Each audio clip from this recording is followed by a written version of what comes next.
Halo guys, assalamualaikum warahmatullahi wabarakatuh. Ketemu lagi di YouTube channel aku dan terima kasih banyak buat kalian yang sudah klik video ini. Nah guys, jadi di cerita kali ini aku mendapatkan satu cerita horor dari tweet Twitternya @walensky. Nah, jadi cerita ini ditulis oleh beliau di akun Twitternya. Nah, tapi diklaim oleh beliau cerita ini adalah cerita kisah nyata yang beliau dapatkan dari salah seorang narasumbernya ya guys. Nah, buat kalian yang mau baca sendiri ceritanya, nanti linknya akan aku sertakan di deskripsi ya guys. Oh iya guys, jadi cerita ini tuh berjudul Tumbal Sungai Ciliwung.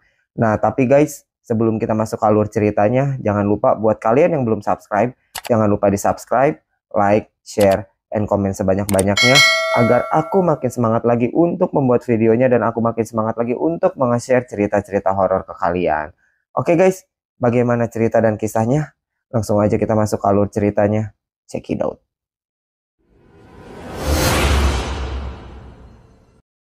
Jakarta, 2015. Namaku Erwin. Aku tinggal dan besar di sini, di Jakarta. Rumahku berjarak hanya beberapa puluh meter saja dari Sungai Ciliwung. Hari ini ada sebuah kejadian tragis. Seorang bocah dikabarkan tenggelam di Sungai Ciliwung tadi siang. Usaha pencarian hingga saat ini masih terus dilakukan. Tim SAR tengah sibuk melakukan tugas mulianya, berusaha untuk menemukan bocah naas yang hilang tenggelam itu. Sejak tadi, warga berbondong-bondong mendatangi lokasi untuk menyaksikan atau membantu proses pencarian. Tapi tidak denganku. Aku takkan pernah lagi mau menginjakan kakiku di sana. Bahkan, untuk sekedar berdiri di tepian sungai pun sebisa mungkin aku hindari. Semua itu karena trauma dari sebuah kejadian yang menimpaku beberapa puluh tahun yang lalu. Peristiwa yang nyaris merenggut nyawaku. Waktu itu usiaku sekitar 10 tahun.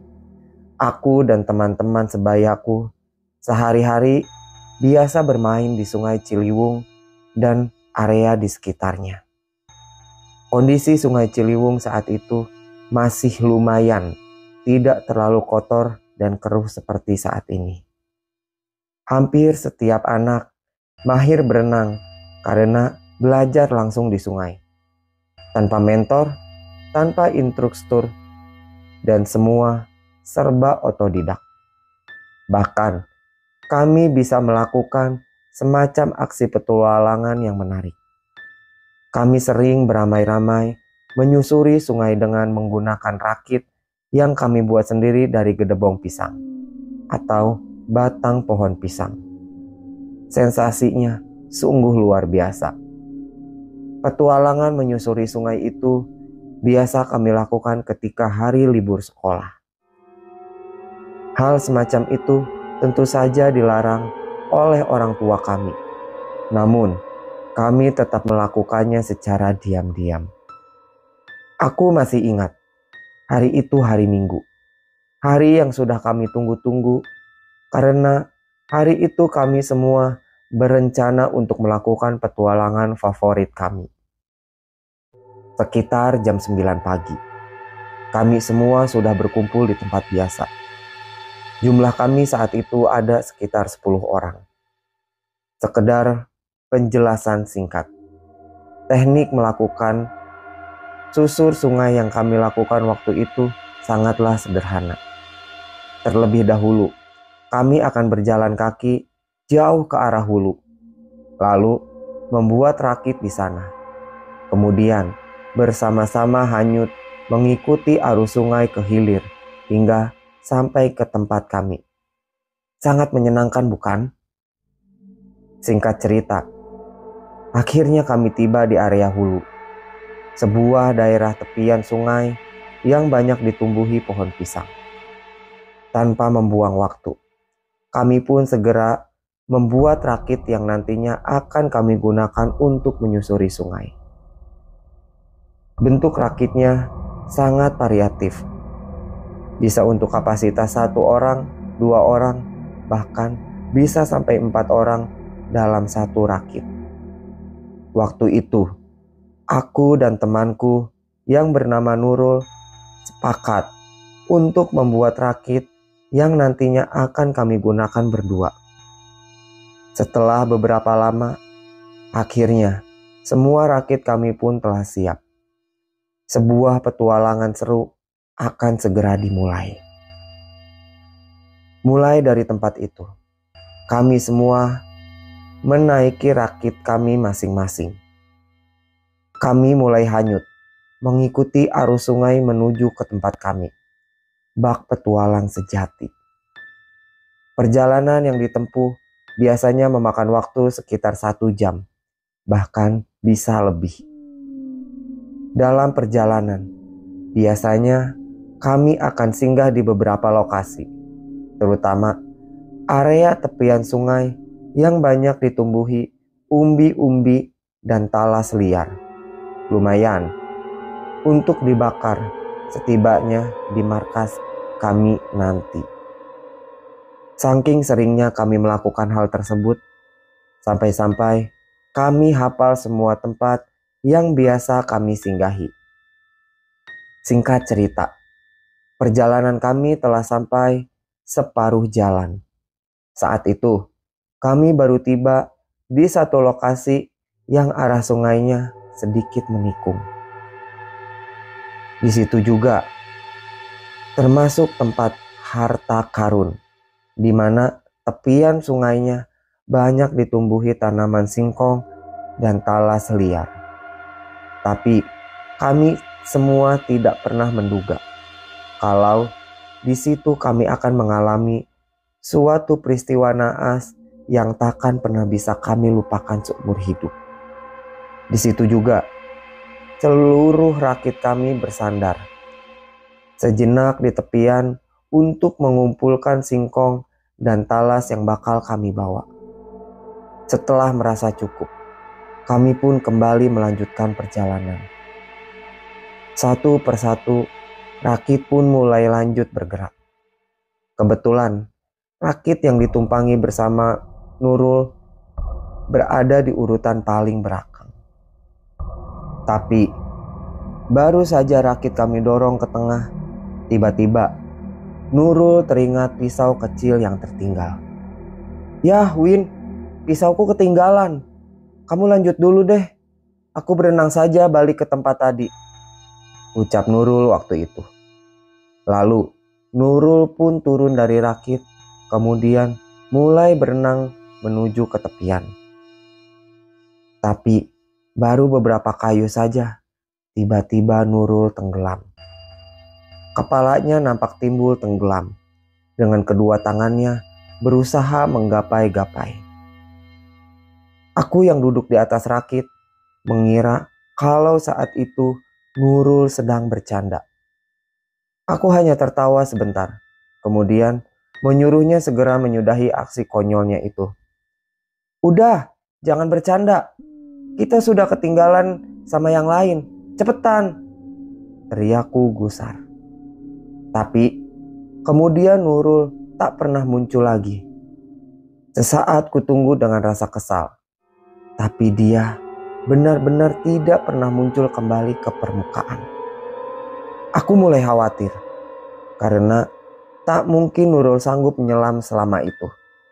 Akhirnya diriku jadi panik dan langsung berteriak memanggil teman-teman yang lain. "Woi, tolong, Nurul tenggelam!" teriakku dengan nada penuh ketakutan. Mereka semua yang belum terlalu jauh di depan terkejut mendengar teriakanku. Kemudian mereka berusaha melawan arus demi bisa kembali ke tempat kami. Tak sabar menunggu teman-temanku, aku langsung turun dari rakit dan berenang untuk menolong Nurul. Sesampainya di tempat Nurul tenggelam, baru ku ketahui kalau ternyata air di situ tak terlalu dalam. Kira-kira tingginya hanya sebatas dadaku saja.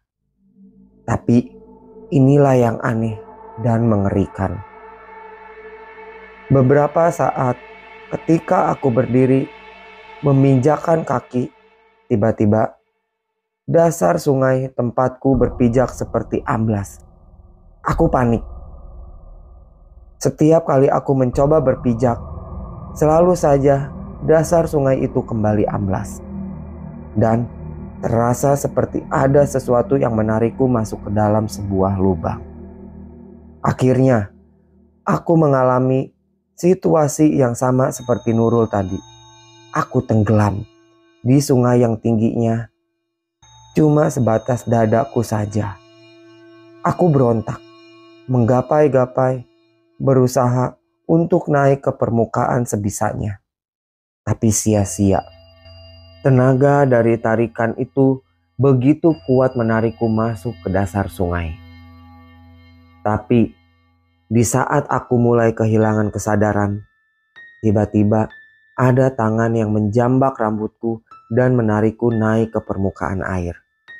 Ternyata teman-temanku telah sampai di situ pada saat yang tepat. Lalu aku diseret dan dibawa ke tepi sungai.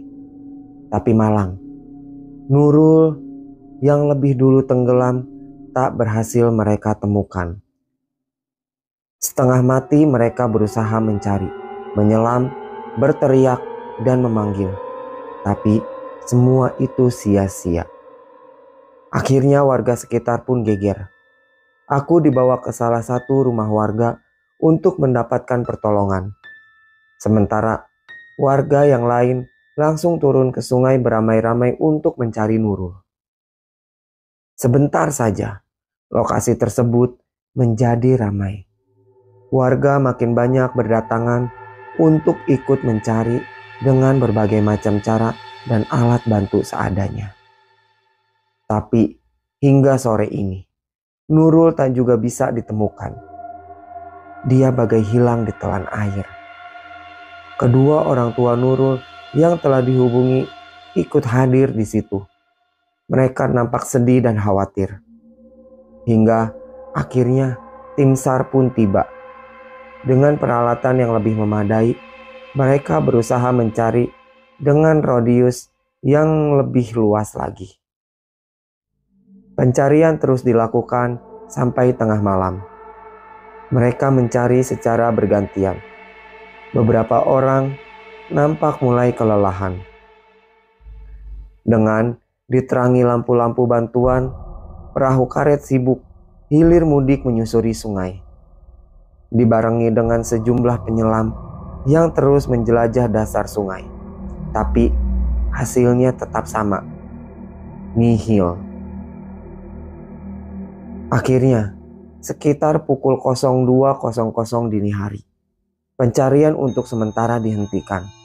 Tapi petugas pintu air di hilir diminta untuk tetap siaga, berjaga-jaga. Kalau ternyata tubuh Nurul hanyut terbawa sampai ke sana.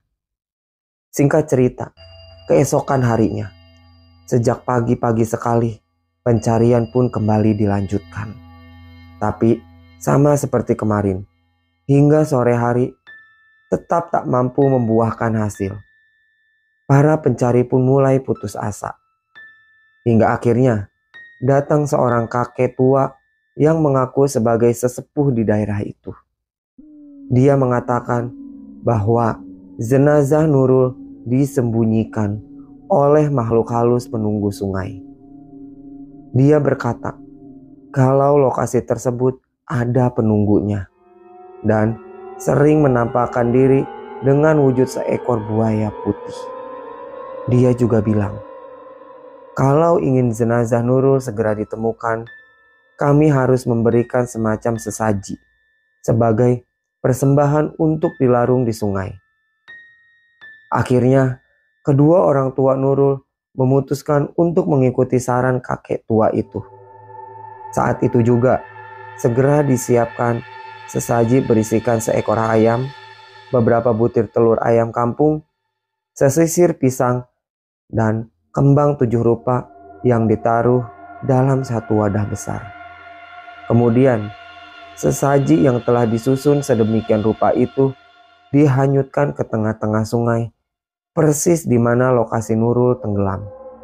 Dan aneh, Setelah beberapa saat dihanyutkan, tiba-tiba saja wadah sesaji itu seperti tersedot masuk ke dalam air, lalu hilang tanpa bekas. Ajaib. Sang kakek bilang, itu tandanya sesajinya diterima oleh sang penunggu sungai. Dengan begitu, jenazah Nurul akan segera ditemukan.